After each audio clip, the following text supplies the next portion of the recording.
ভারতবর্ষের সংবিধান জিন্দাবাদ। মসজিদ, মাদ্রাসা, খানকা, মাজার, কবরস্থান, এই বিশাল প্রপার্টি, এই প্রপার্টির হস্তক্ষেপ করতে চাইছেন কেন্দ্র সরকার। আমাদেরকে বুঝতে হবে, শুধু আমাদের একার লড়াই নয়, আমাদের মুসলমানদের লড়াই নয়।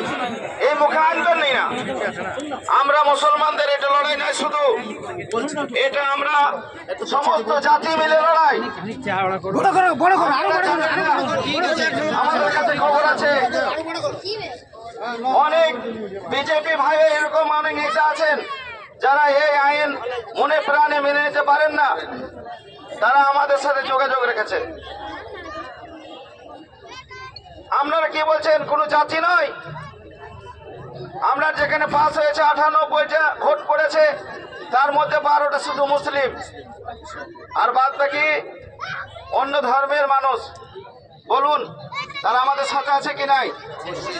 কোন সময়ে কোনো আমরা জাতিকে কষ্ট দিতে চাই না, ছোট করতে চাই না, কোন জাতির বিরুদ্ধে নয়। হিন্দুরা আমার ভাই, শিখরা আমার ভাই, ইসাইরা আমার ভাই, জৈন, বৌদ্ধ, খ্রিস্টান সব আমাদের ভাই ভাই। আমরা এই ভারতবর্ষে গণতান্ত্রিক দেশে মিলেমিশে বাস করতে চাই। আমাদের সকলের এই ভারতবর্ষ স্বাধীন করতে কুইন্টেল কুইন্টেল রক্ত আমাদেরকে দিতে হয়েছে।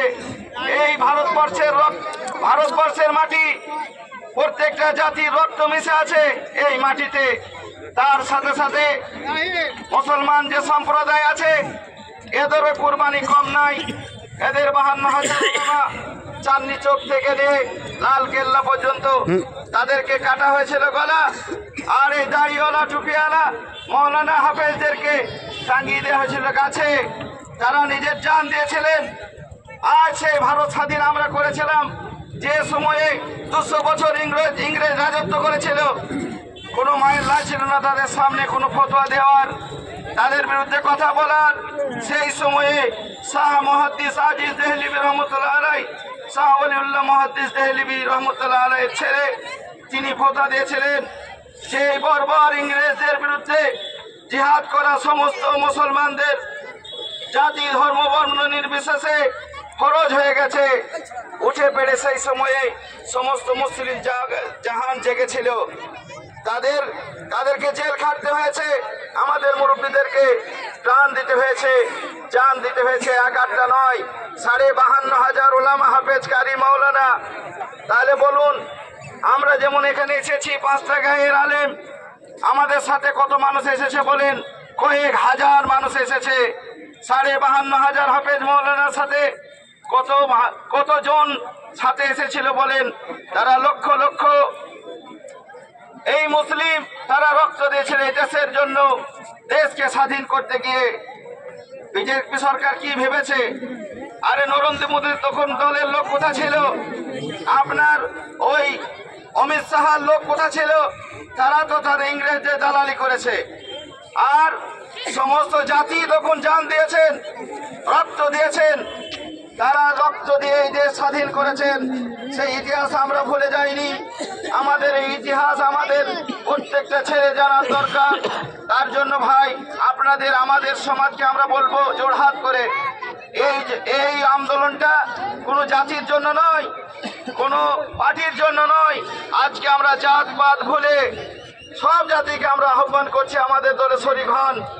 আর আমাদের জাতিকে বলছি, যারা আছেন সিপিএম, যারা আছেন কংগ্রেস, যারা আছেন টিএমসি, যারা আছেন আরো কিছু, যাক আপনার স্বাধীন দেশে যে কোনো পার্টি আপনি করতে পারেন, কিন্তু আজকে এই কালা কানুনের বিরুদ্ধে মোদী এবং অমিত শাহর যে রাতারাত কালা কানুন পাস করে দেওয়ার বিরুদ্ধে আমরা আমাদের ইমানি লড়াই করার জন্য আমরা আজকে নিজের জাতপাত ভুলে গিয়ে সবাই দলে দলে যোগ দিয়ে আমাদের এই আন্দোলনকে আগে নিয়ে যাই। আজকে তো আমাদের সবে মাত্র শুরু হলো। আমরা হড়বড় করব না। আমরা উচ্ছৃঙ্খল জাতি নয়, আমরা শৃঙ্খলা জাতি। যে নবী দয়ার রাসূল সাল্লাল্লাহু আলাইহি ওয়াসাল্লাম আমাদেরকে শিখিয়ে দিয়েছেন, দয়ার রাসূল আমাদেরকে শিখিয়েছেন, আদব শিখিয়েছেন। ভাইচারিতা শিখিয়েছেন, ভাইয়ে ভাইয়ে মেল মহব্বত শিখিয়েছেন, কাঁধে কান মেরে থাকার আমাদেরকে আদব শিখিয়েছেন। দয়া রসুল সাল্লাল্লাহু আলাইহি সাল্লামের উম্মত আমরা।